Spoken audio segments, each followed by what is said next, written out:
ng rosaryo mong mahal.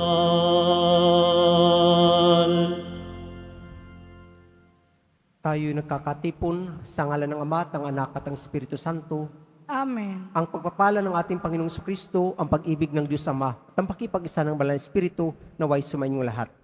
At sa iyo rin. Mga kapatid, aminin natin ang ating mga kasalanan upang tayo maging marapat gumanap sa banal na pagdiriwang. Inaamin ko sa makapangyarihang Diyos At sa inyo, mga kapatid, na lubha kong nagkasala sa isip, salita, sa gawa, at sa aking pagkukulang. Kaya isinasamo ko sa mahal na Birheng Maria, sa lahat ng mga anghel at mga banal, at sa inyo, mga kapatid, na ako'y ipanalangin sa Panginoong ating Diyos. Kaawaan tayo ng makapangyarihang Diyos, patawarin tayo sa ating makasalanan, at patubayan tayo sa buhay na walang hanggan. Amen. Panginoon, kaawaan mo kami. Panginoon, kaawaan mo kami. Kristo, kaawaan mo kami. Kristo, kaawaan mo kami. Panginoon, kaawaan mo kami. Panginoon, kaawaan mo kami. Manalangin tayo. Ama naming makapangyarihan, niloob mong lumigaya ang buong mundo sa pagkabuhay ng iyong anak na Panginoon naming Hesukristo.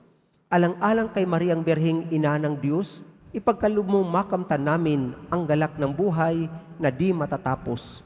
Iniluhog namin ito sa pamagitan ni Hesukristo kasama ng Espiritu Santo magpasawalang hanggan. Amen. Magsiupo po ang lahat. Pagbasa mula sa mga gawa ng mga apostol.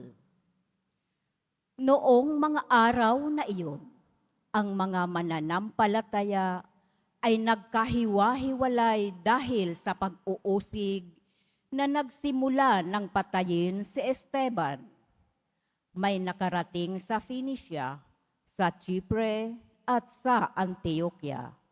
Saan man sila makarating, ipinangangaral nila ang salita, ngunit sa mga Hudyo lamang.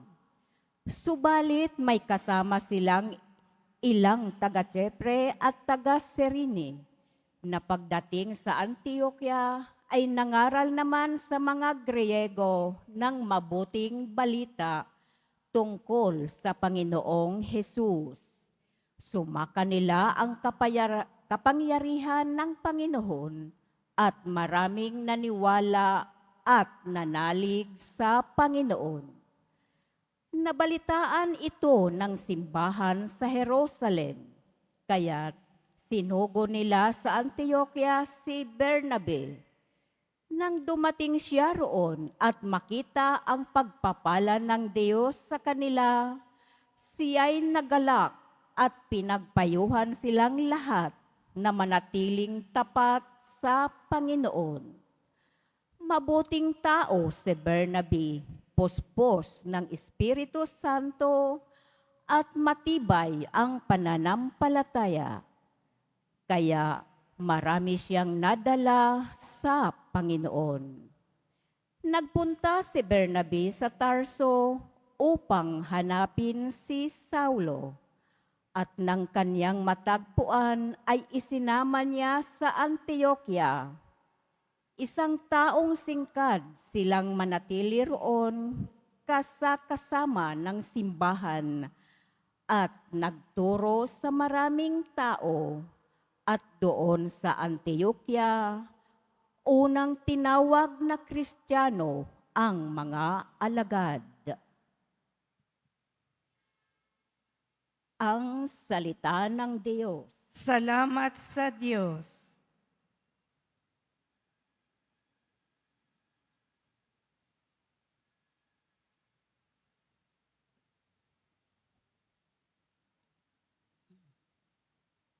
Purihin ng tanang bansa ang Panginoong dakila. Purihin ng tanang bansa ang Panginoong dakila. Sa bundok ng Siyon, itinayo ng Diyos ang banal na lungsod. Ang lungsod na ito'y higit niyang mahal sa alinmang bayan ng angkan ni Jacob. Kaya't iyong dinggin ang ulat sa iyong mabubuting bagay, o lungsod ng Diyos. Purihin ng tanang bansa ang Panginoong dakila. Pag itinala ko yaong mga bansang sa iyo'y sasama, aking ibibilang ang bansang Ehipto at ang Babylonia. Ibibilang ko rin yaong Pilistia, Tiro at Ethiopia. At tungkol sa Sion, yaong sasabihi ang lahat ng bansa ay masasakupan, siya'y palalakasin at patatatagin ng kataas-taasan. Purihin ng tanang bansa ang Panginoong dakila. Ang poon ay gagawa ng isang talaan ng lahat ng taong dooy mamamayan. Ang lahat ng ito ay magsisiawit at pawang sasayaw. Purihin ng tanang bansa ang Panginoong dakila. Magsitayo po ang lahat.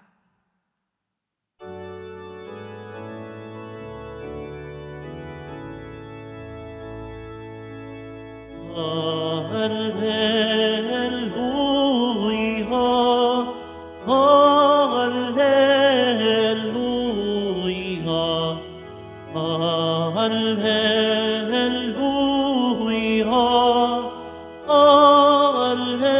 Hallelujah.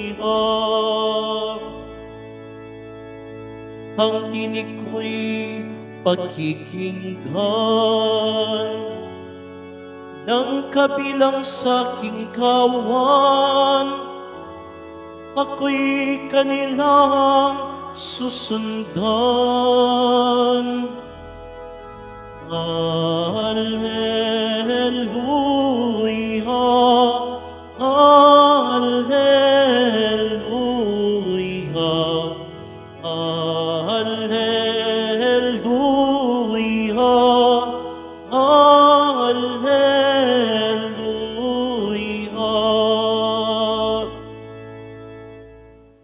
Sumainyo ang Panginoon, At sumayo rin. ang mabuting balita ng Panginoon ayon kay San Juan. Papuri sa iyo, Panginoon. Taglamig na noon, kasalukuyang ipinagdiriwang sa Jerusalem ang pista ng pagtatalaga ng templo.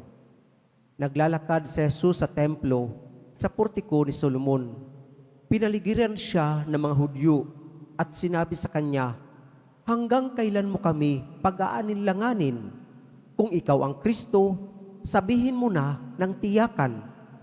Sumagot si Jesus, "Sinabi ko na sa inyo, ngunit ayaw ninyong maniwala. Ang mga ginagawa ko sa ngalan ng aking Ama ay nagpapatotoo tungkol sa akin.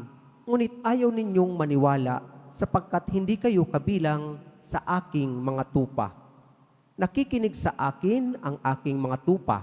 Nakikilala ko sila at sumusunod sila sa akin. Binibigyan ko sila ng buhay na walang hanggan.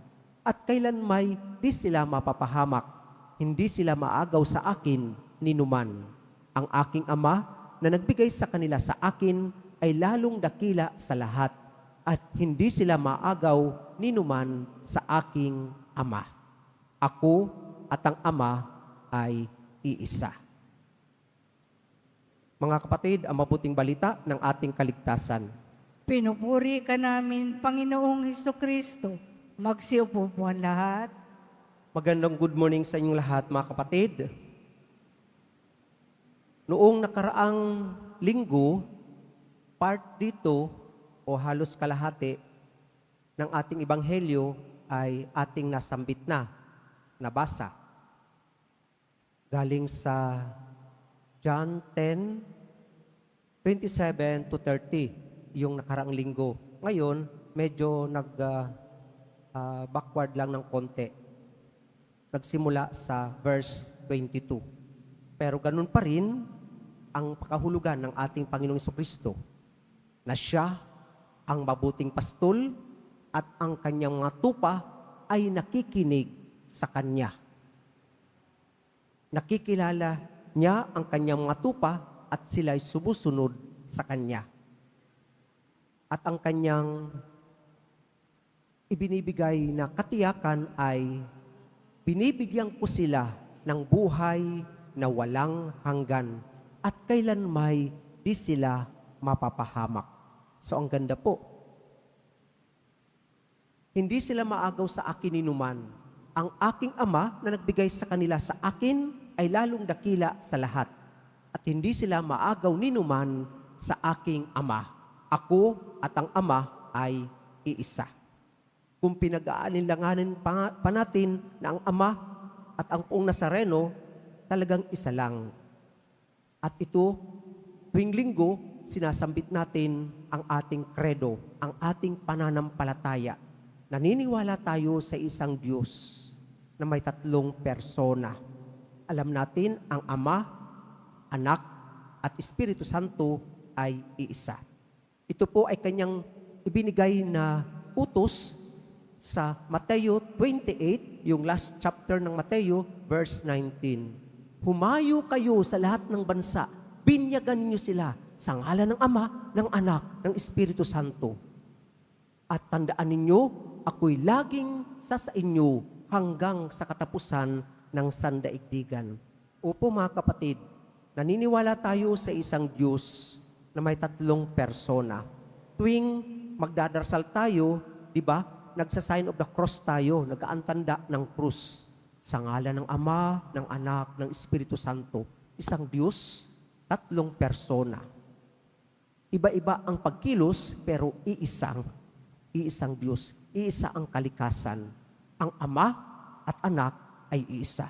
At natural, sila ay merong banal na Espiritu na nagpapabanal sa kanyang bayan. Parang tayong tao, di po ba? Katawan at kaluluwa. May Espiritu tayo. Mga kapatid, opo, sa ating ebanghelyo, ang mga Hudyo ay nagtatanong sa kanya, hanggang kailan mo kami pag-aalinlanganin? Kung ikaw ang Kristo, sabihin mo na ng tiyakan. Parang napaka-impatient na nila, no? Pero sila naman, itong ayaw maniwala. Nakita nila yung mga ginagawa ng ating Panginoong Kristo, kababalaghan, na hindi kayang gawin ng simpleng tao. Ang sagot ni Jesus, sinabi ko na sa inyo, ngunit ayaw ninyong maniwala.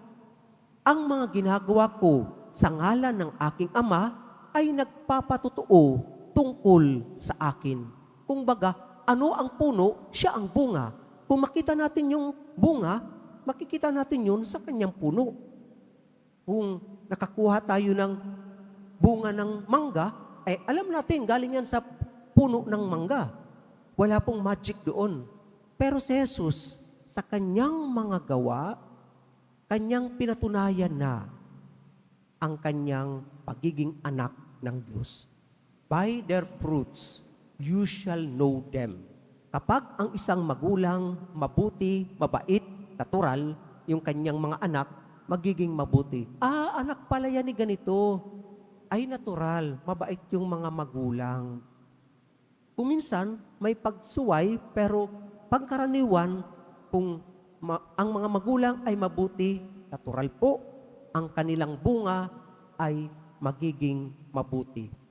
Ang mga ginagawa ko ang nagpapatotoo tungkol sa akin. Pero itong mga Hudyo na nakapalibot kay Jesus, ayaw maniwala.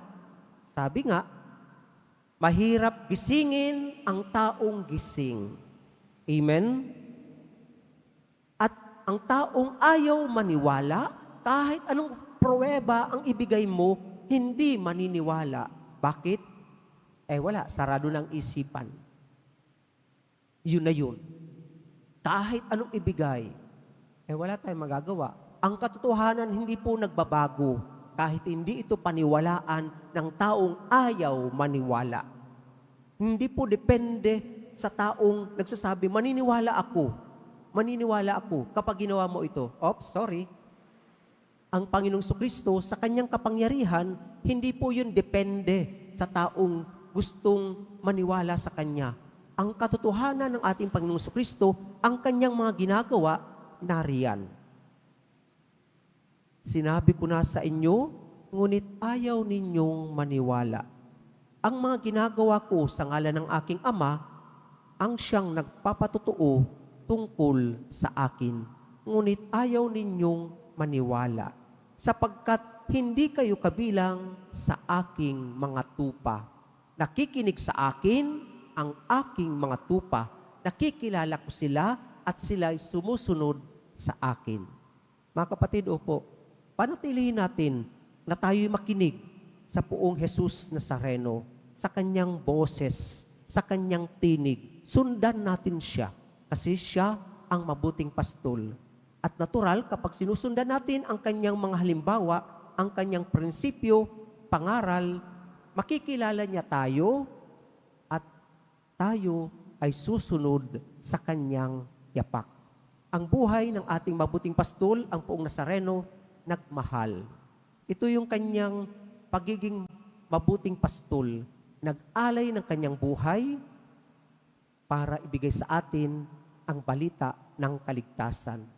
Nakikinig sa akin ang aking mga tupa, nakikilala ko sila at sumusunod sila sa akin. Binibigyan ko sila ng buhay na walang hanggan. At kailanmay di sila mapapahamak. Mga kapatid, kapag tayo ay ang banal na espiritu ng ating Panginoong Diyos ay pinapanatili natin sa ating buhay, natural po, hindi tayo mapapahamak.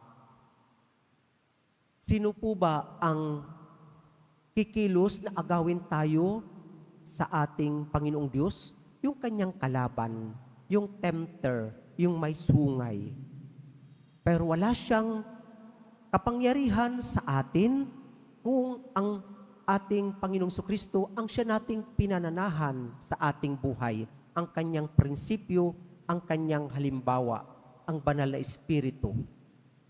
At kailanmay di sila mapapahamak. Ang aking Ama na nagbigay sa kanila sa akin ay lalong dakila sa lahat at hindi sila maagaw ninuman sa aking Ama. Ako at ang Ama ay iisa. Mga kapatid, opo, napakadakila ng Diyos para ibigay niya ang kanyang bugtong na anak upang bigyan tayo ng buhay na walang hanggan. Sana hindi po natin sasayangin ito. Hindi po natin sasayangin ang ating pananampalataya. Ang ating pananampalataya ay ang ating pakikinig sa salita ng ating mabuting pastol. Mga kapatid, sa araw ng ito, ating ginugunita ang kapistahan ng mahal na ina ng Fatima. Nagpakita May 13, 1917 sa Fatima, Portugal. Sa 3 bata ng pangalang Francisco, Jacinta at Lucia.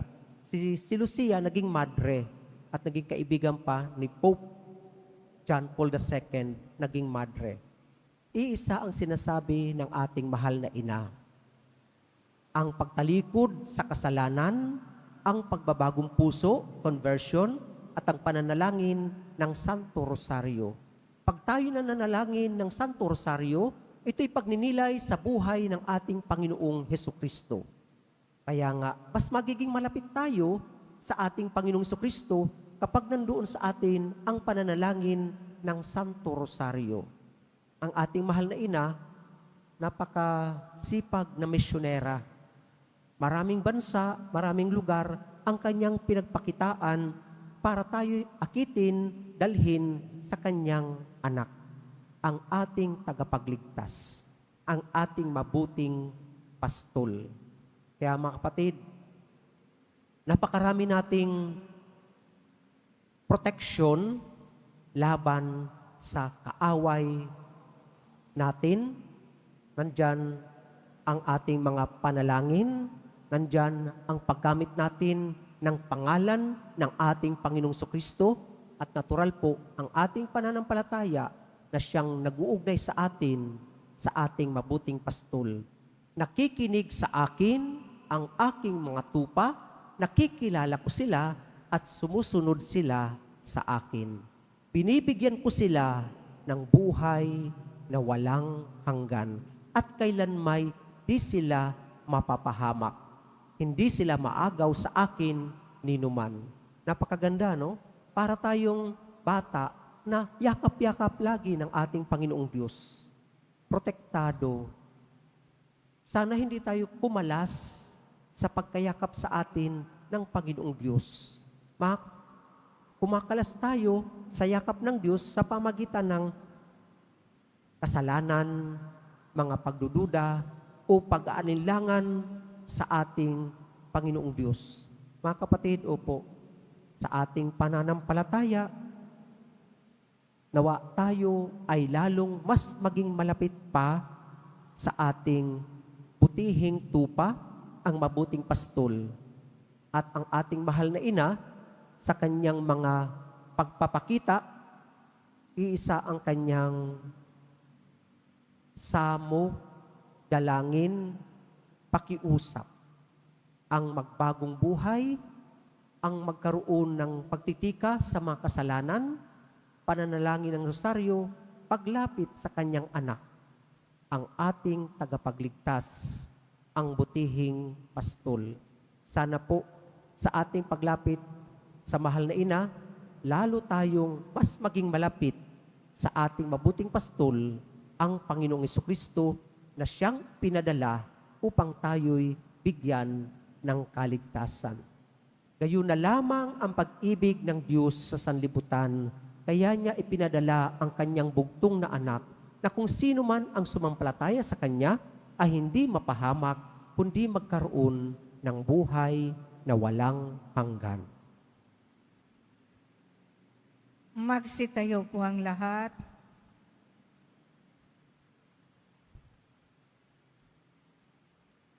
Minamahal na mga kapatid, inihandog sa atin ng Diyos ang kapayapaan ng pakikipagkasundo sa pamagitan ni Jesus, ang anak ni Maria.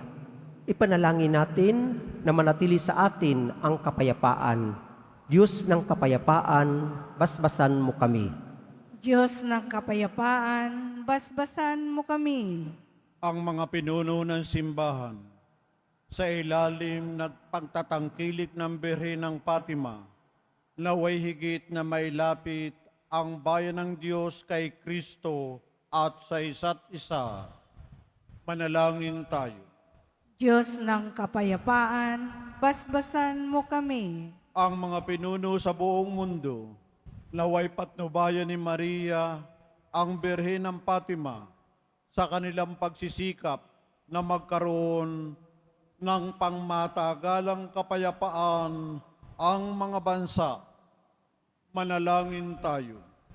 Diyos ng kapayapaan, basbasan mo kami. Ang mga Kristiyanong pamayanan naway magsikap na makamit ang kapayapaan ni Kristo sa pamamagitan ng pagpapakita ng pagmamahal at malasakit sa isa't isa. Manalangin tayo.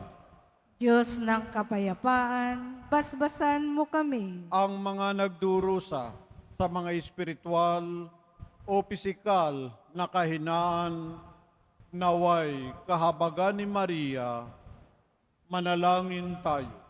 Diyos ng kapayapaan, basbasan mo kami. Tayo naway lukuban ng kapangyarihan ng banal na Espiritu upang makita sa ating mundo ang handog na kapayapaan. Manalangin tayo. Diyos ng kapayapaan, basbasan mo kami. Sa katahimikan ng ating puso, ating idalangin ang ating mga personal na kahilingan. Ama, nalalaman namin na nagmumula sa iyo ang lahat ng mabubuting bagay. Ipagkalubos sa amin ang kapayapaan sa tulong ng makapangyarihang pamamagitan ni Maria. Niling namin ito sa pamagitan ni Kristong aming Panginoon. Amen. Magsiupo po ang lahat.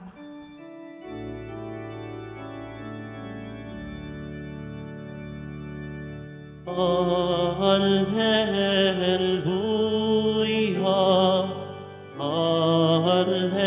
alleluia, alleluia, alleluia, alleluia. Ang lupa ay ayanig, ito din ang tumahimik nang ang poon ay tumindig bilang hukom natin. Alleluia,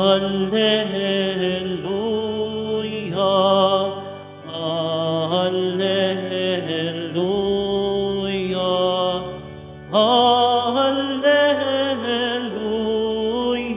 Alleluia, Alleluia, Alleluia. Magsitayo po ang lahat. Manalangin kayo mga kapatid upang itong ating paghahain ay kalugdan ng Diyos ang mga makapangyarihan sa lahat.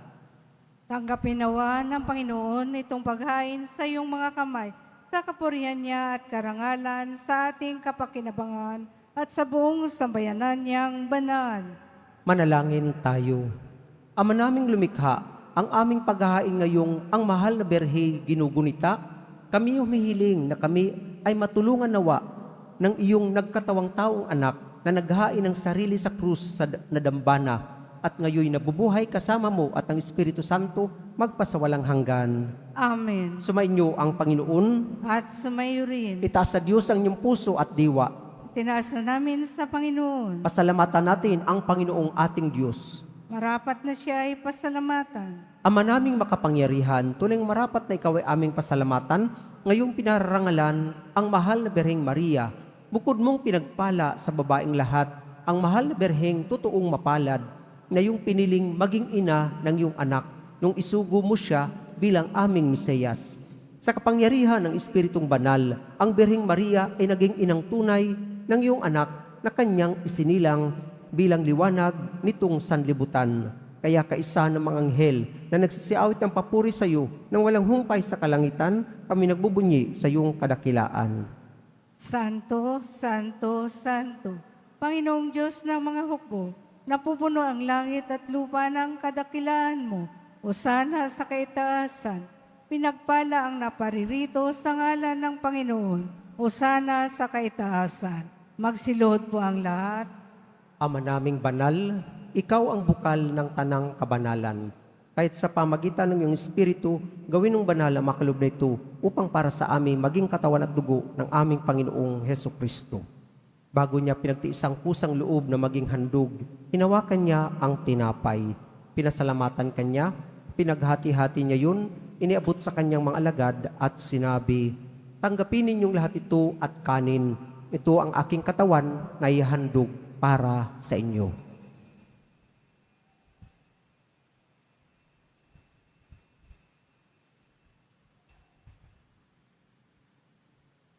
Gayon din naman, nung matapos ang hapunan, hinawakan niya ang kalis, muli kanyang pinasalamatan. Inabot niya ang kalis sa kanyang mga alagad at sinabi, "Tanggapin ninyong lahat ito at inumin. Ito ang kalis ng aking dugo, ng bago at walang hanggang tipan. Ang aking dugo ay bubuhos para sa inyo at para sa lahat sa ipagpapatawad ng mga kasalanan. Gawin ninyo ito sa pag-alala sa akin."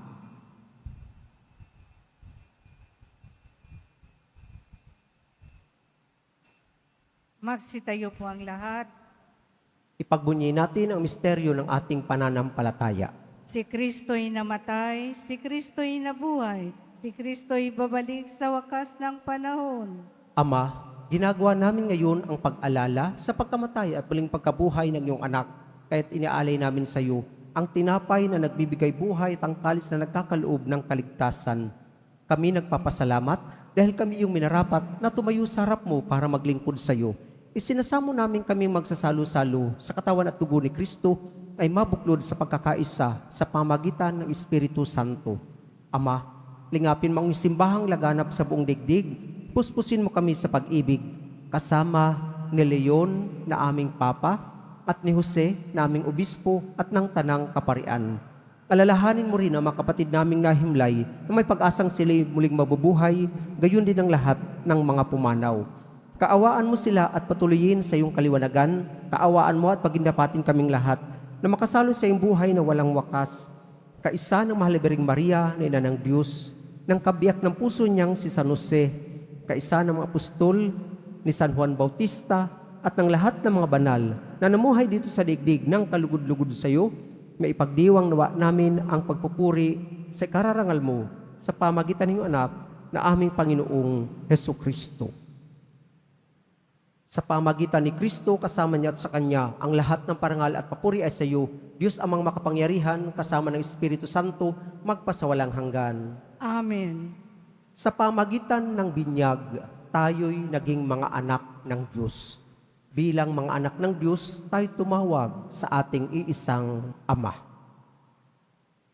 Ama namin, sumasalangit ka, sambahin ang ngalan mo, mapasa amin ang kaharian mo, sundin ang loob mo dito sa lupa para nang sa langit.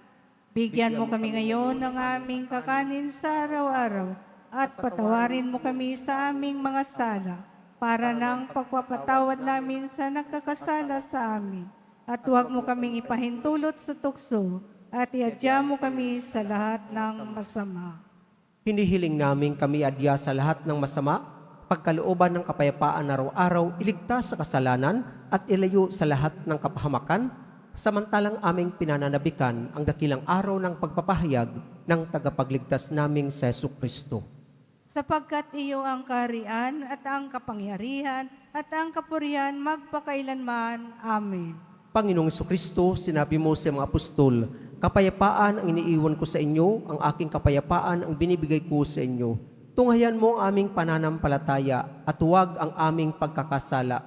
Pagkalooban mo kami ng kapayapaan at pagkakaisa ayon sa iyong kalooban, kasama ng Espiritu Santo, magpasawalang hanggan. Amen. Ang kapayapaan ng Panginoon naway laging sumainyo. At sumayo rin. Mga kapatid, ating ibigay ang kapayapaan sa bawat isa. Kordero ng Diyos na nag-aalis ng mga kasalanan sa libutan, maawa ka sa amin. Kordero ng Diyos na nag-aalis ng mga kasalanan ng sanlibutan, maawa ka sa amin. Kordero ng Diyos na nag-aalis ng mga kasalanan ng sanlibutan, ipagkaloob sa amin ang kapayapaan. Magsilod po ang lahat. Mga kapatid, narito ang ating Panginoong Kristo, ang anak ng Diyos na nagkatawang tao, nag-alay ng kanyang buong buhay para sa atin. Siya ang ating mabuting pastol, ang kordero ng Diyos na nag-aalis ng makasalanan sa libutan, mapapalad tayong inanyayahan sa kanyang piging. Panginoon, hindi ako karapat-dapat na magpatuloy sa iyo, ngunit sa isang salita mo lamang ay gagaling na ako. Ang katawan ni Kristo. Amen.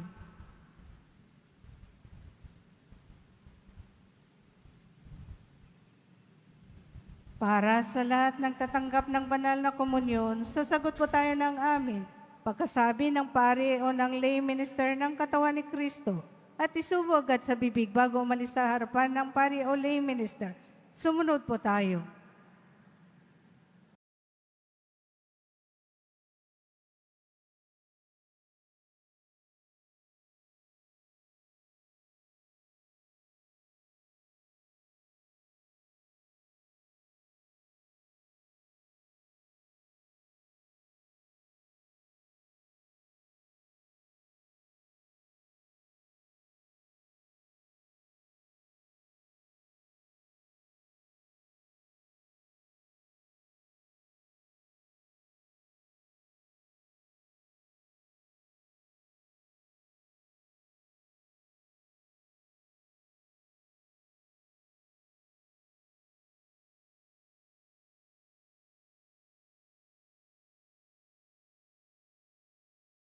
Magsitayo po ang lahat.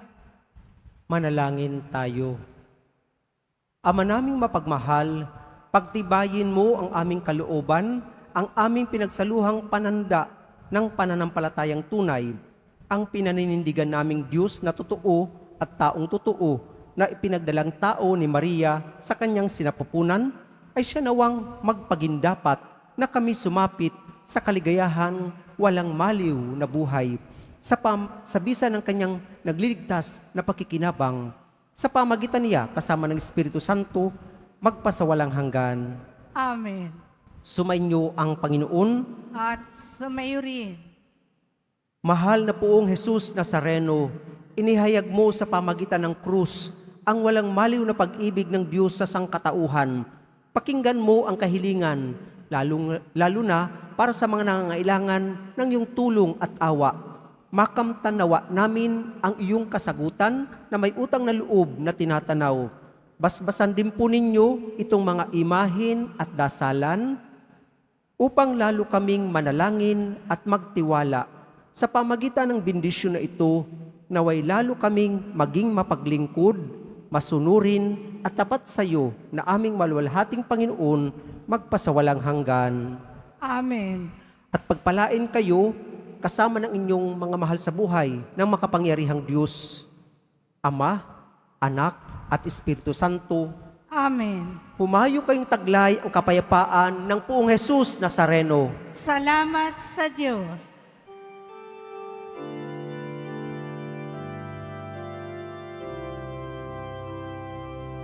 Nuestro Padre Jesús Nazareno, sinasamba ka namin. Pinipintuho ka namin, aral mo ang aming buhay at kaligtasan. Nuestro Padre Jesus Nazareno, iligtas mo kami sa kasalanan. Ang krus mong kinamatayan ay sagisag ng aming kaligtasan. Nuestro Padre Jesus Nazareno, dinarangal ka namin. Nuestro Padre Jesus Nazareno, nilulwalhati ka namin. Nuestro Padre Jesus Nazareno, dinarangal ka namin. Nuestro Padre Jesus Nazareno, nilulwalhati ka namin.